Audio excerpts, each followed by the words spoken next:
The following program is made possible by Wells Fargo. Wells Fargo, the next stage. Our roads are congested, housing prices are climbing, the economy must be back. We talked to a couple of experts who work in the heart of the local economy and ask if we're on track and whether or not we're back to stay. The game is the economy. The game is on.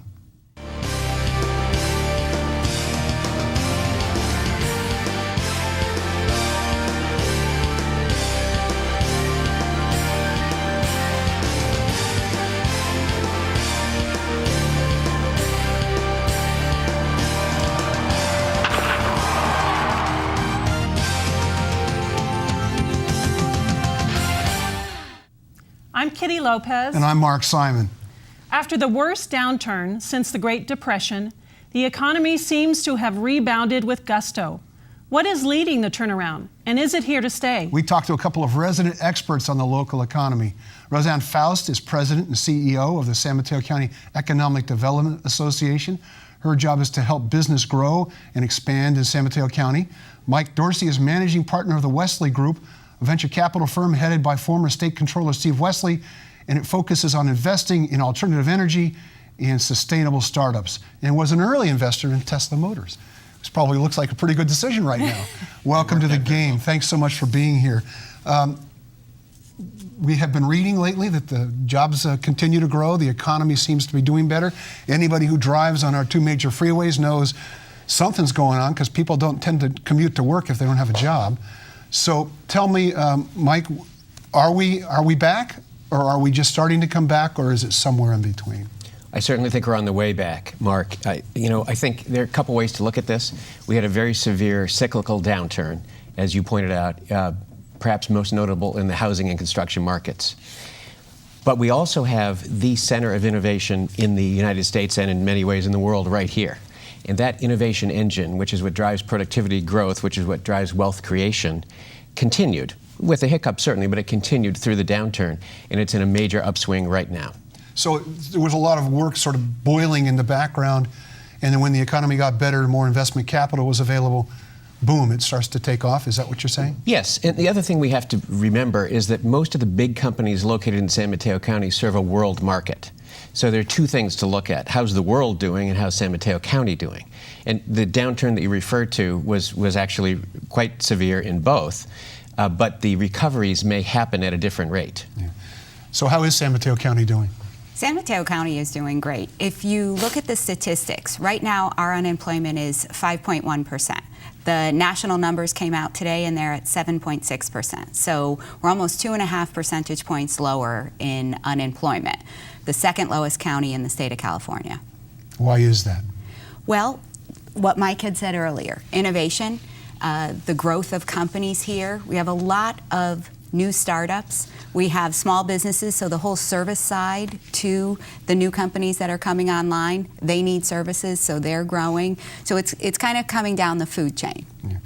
What's leading the recovery? What are the strongest parts of the economy, either in Silicon Valley or in San Mateo County, because they're really sort of inseparable anyway? Mike? Well, I guess from my perspective, it would be what Eric Schmidt and Jared Cohen describe in their book, The New Digital Age. It is that connectivity continues to proliferate, creating additional opportunities for innovation, which, as I said, creates productivity enhancements and creates wealth. I think that's it. Fortunately, as you know, this area is one of the centers of that movement. When you talk about increases in productivity, how is it manifesting itself in our day-to-day lives? Is it the thing like an iPhone that can do the things that a mainframe computer used to do? I mean, is it that everything's just more available, more efficiently operated? Well, it is, but I'll give you a concrete San Mateo County example. You know, one of the most successful green tech companies, you mentioned Tesla, another one is Solar City. Solar City installs residential and commercial solar systems that allow people to generate their own energy. And for most people, it's cheaper to do that than it is to get it from the grid today. Well, by using technology, such as using remote views from cameras and using Google Map, Google Earth, etc., you can figure out whether a location is shady or not.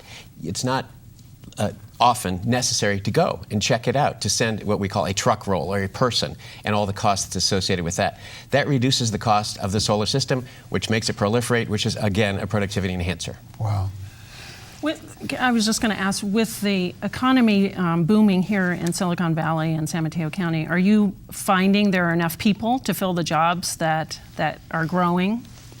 Rosanne? Not at all. Actually, that is probably one of the biggest problems that we face. Because if you start to look at the different indicators that come out, everyone from Wanted to the different companies that post job ads, they just don't have the number of people that they need. We have about 20,000 unemployed in San Mateo County. It's also the matching the skill level with the jobs available. And that's one of the things that we were talking about earlier that we really need to work on, the workforce development, matching skills with jobs available. I don't know how valid this is, but when you drive around, you just see a lot more help wanted signs in retail outlets. Is that a valid indicator of what's going on in the market? I think it is a valid indicator, because we also, from the companies that we invest in, many of them are expanding and looking to hire people. But yeah, I think that is an indicator. Yeah. So the service economy maybe lags the larger economy a little bit. We asked Mike what's leading in San Mateo County. What do you see as leading the recovery? It's both the startup companies, so the companies under 25 in employees, because you have that innovation mindset. So companies want to start here. And it's the service sector, because again, the ones that need to support the growing innovation type companies that are here. So you're going to see both. The hotel industry is up, the retail industry is up, the food industry, so anything that provides food services to different companies, that's up. What's lagging? What's lagging behind? I know Katie and I were talking off the air. We worry about the 20,000 unemployed because they tend to be at the lower echelon of the economy to begin with, which means they're the ones who are most likely to be struggling. Is that where the lag is, Mike? I think it is, but I think that what we have to try to do is to create jobs in the new economy. And again, Solar City has created thousands of jobs for people at an entry level. Revolution Foods is another company based in Oakland, which is growing very rapidly and providing many entry level jobs by providing innovative school lunch programs. So it's challenging, but I think we have to recognize that the economy is always morphing and always changing, and people and organizations need to plan for the future. Rosanne, your thoughts? We have to become more adaptable. For example, there's a startup company. It's based in San Francisco, but it takes the employment manuals from companies like Safeway or Costco, and it looks at them and it basically trains people based on those employment training manuals, and then it finds the workers. So people going in to apply for those jobs already have a leg up because they've been trained on the actual material that they would get if they started a job. Great example. So a huge part of this is going to be about job training. It's fine to have entry-level positions at Solar City, but they have to teach them how to do the work they're doing. I guess it's no different than working for, say, a cable company or something like that. It's sort of a startup. Job training is a critical component of that, would you say?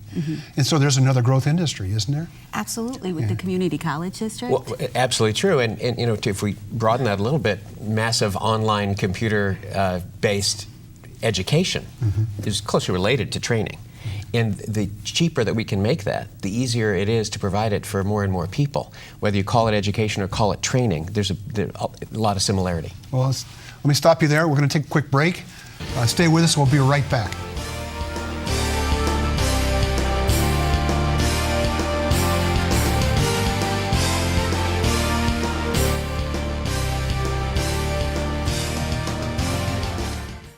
It's been over 150 years since Wells Fargo first opened for business. Since then, we've enjoyed your community support, and we're passionate about returning it. Every day, Wells Fargo team members roll up their sleeves and donate their time to organizations and charitable groups throughout the Bay Area. Nationally, we've committed even more. In just the past 2 years alone, we've donated over $70 million to support schools and educational programs. It's a commitment we're proud of. Wells Fargo, the next stage.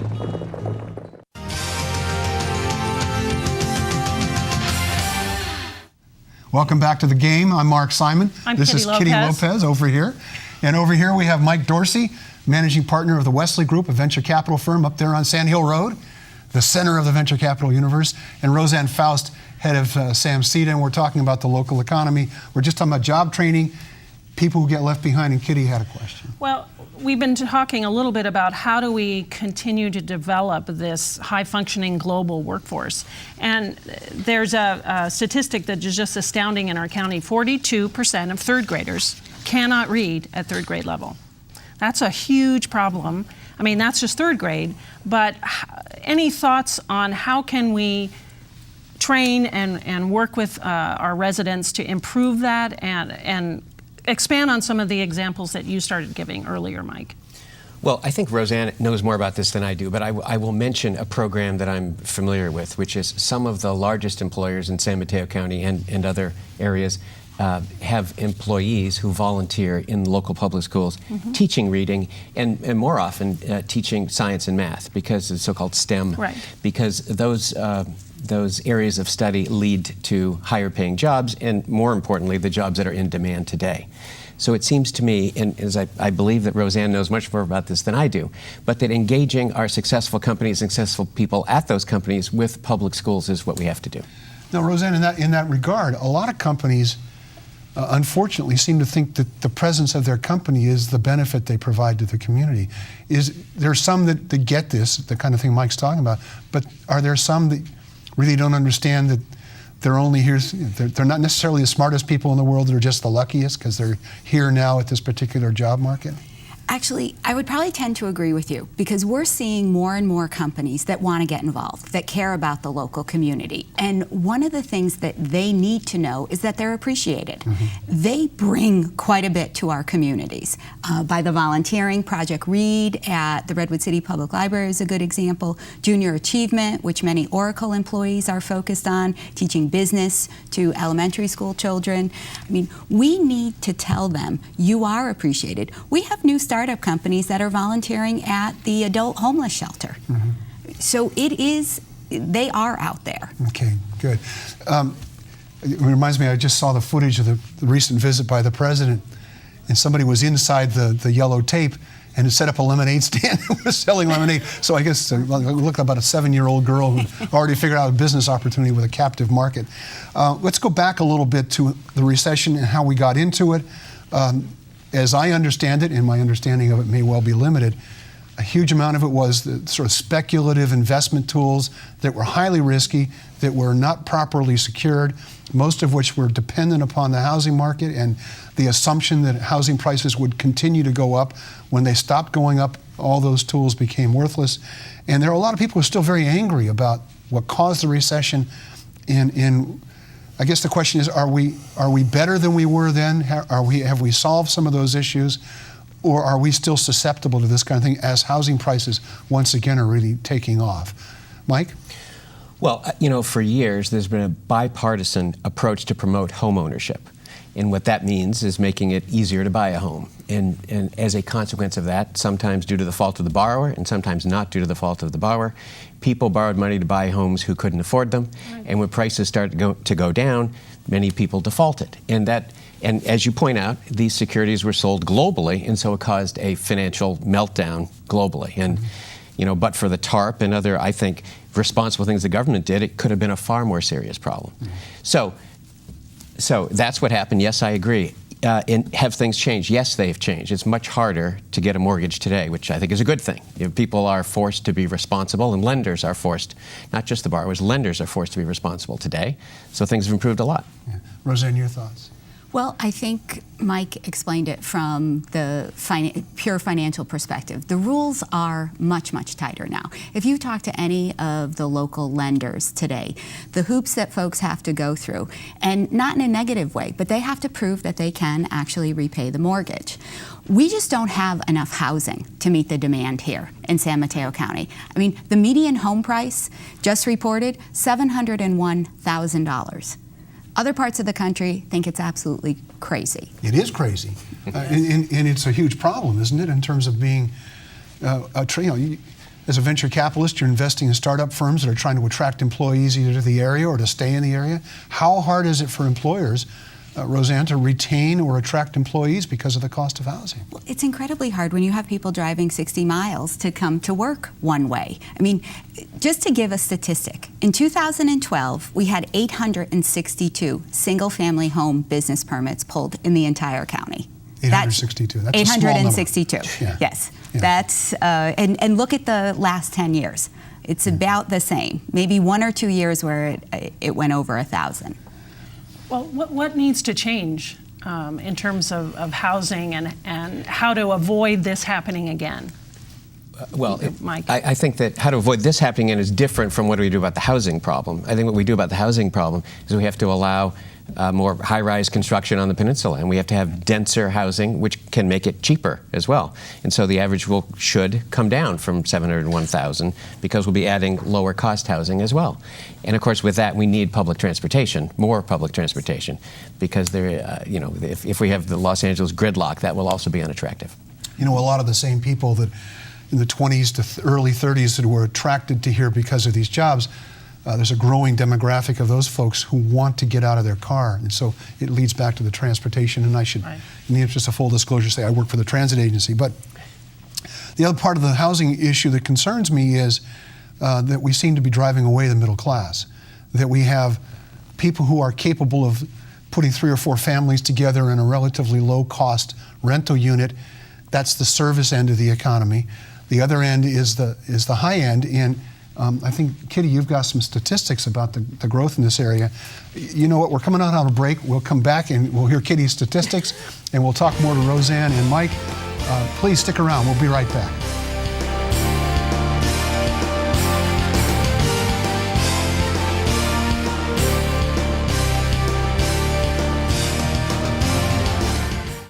It's been over 150 years since Wells Fargo first opened for business. Since then, we've enjoyed your community support, and we're passionate about returning it.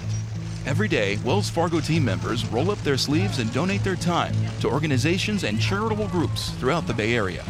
Nationally, we've committed even more. In just the past 2 years alone, we've donated over $70 million to support schools and educational programs. It's a commitment we're proud of. Wells Fargo, the next stage.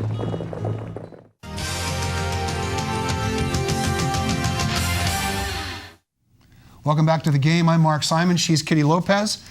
Over here we have Mike Dorsey, managing partner of the Wesley Group, venture capital firm, and Rosanne Foust, president and CEO of Samceda, the county's business voice, as they say on their business cards.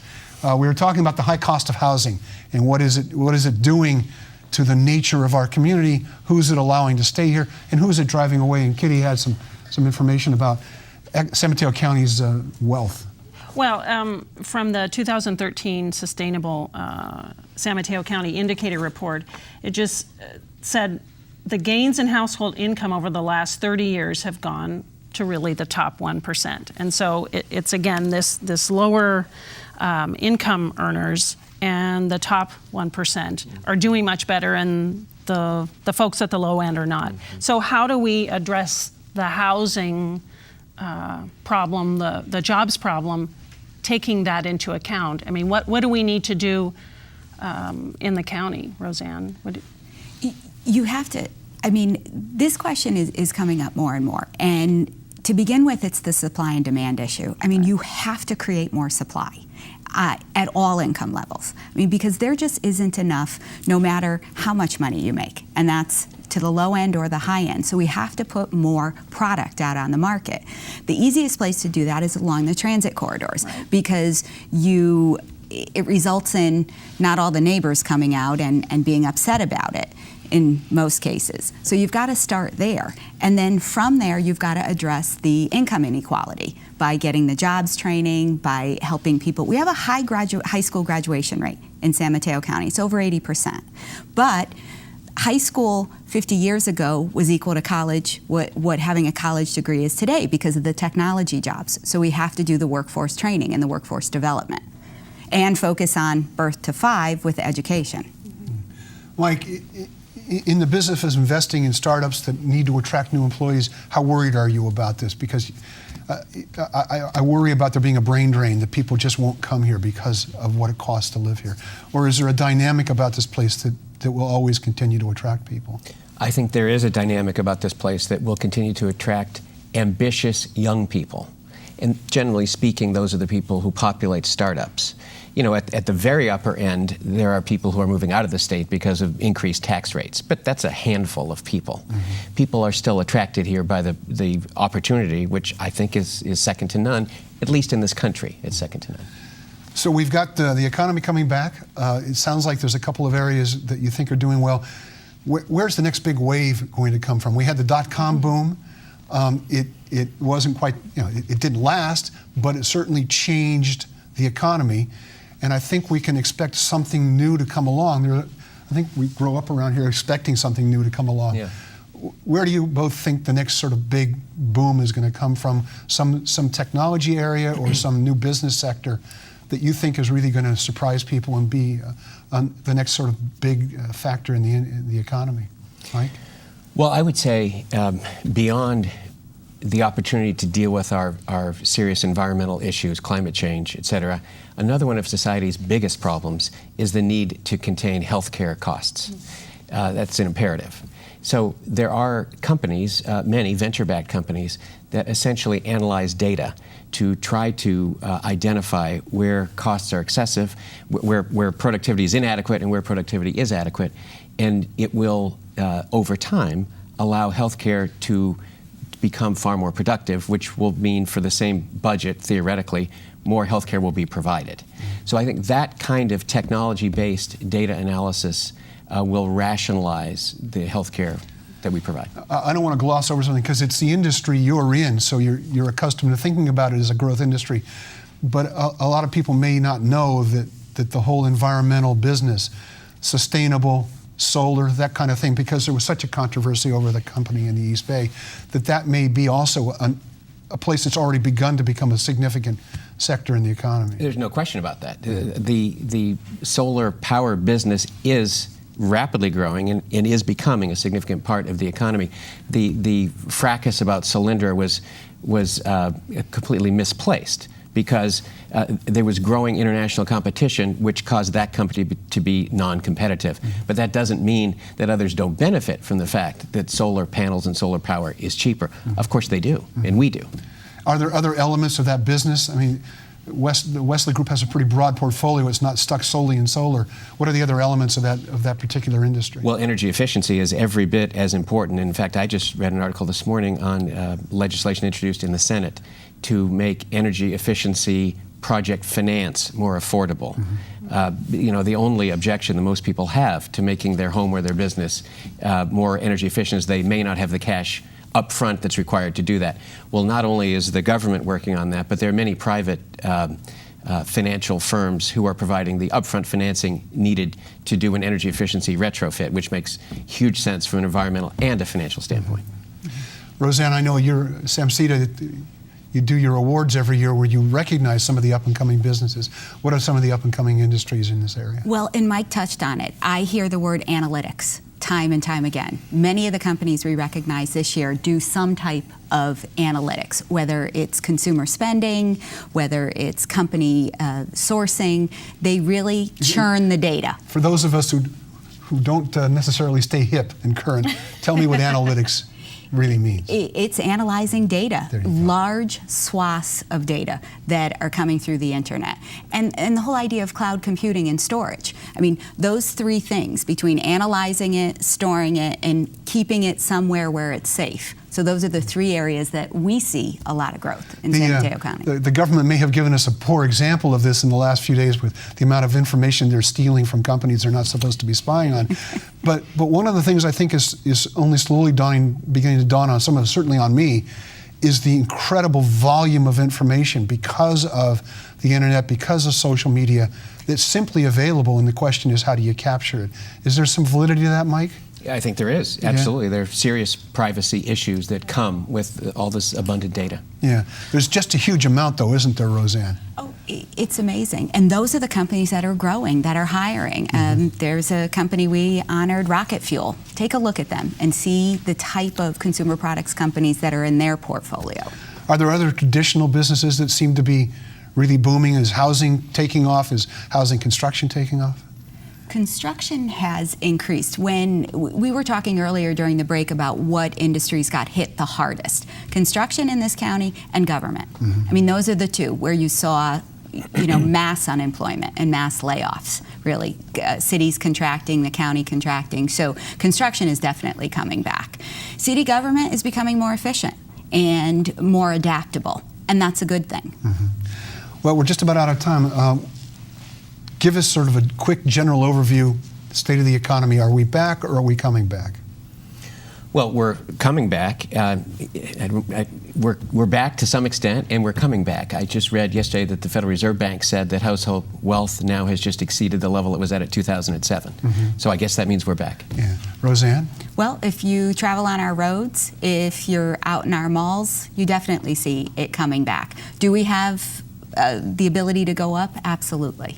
And how quickly do you think we'll go up? Is the economy growing fast or slowly? Here, it's growing faster than the rest of the country. Mm-hmm. I mean, if you want to put it in perspective. But it's still slow, especially for those at the lower ends? Yes. Mm-hmm. And on that cheerful note, we're going to end the show. Mike Dorsey from the Wesley Group, thank you for joining us. Rosanne Foust from Samceda. I'm Mark Simon. I'm Kitty Lopez. Thanks for joining us, and join us next time on The Game.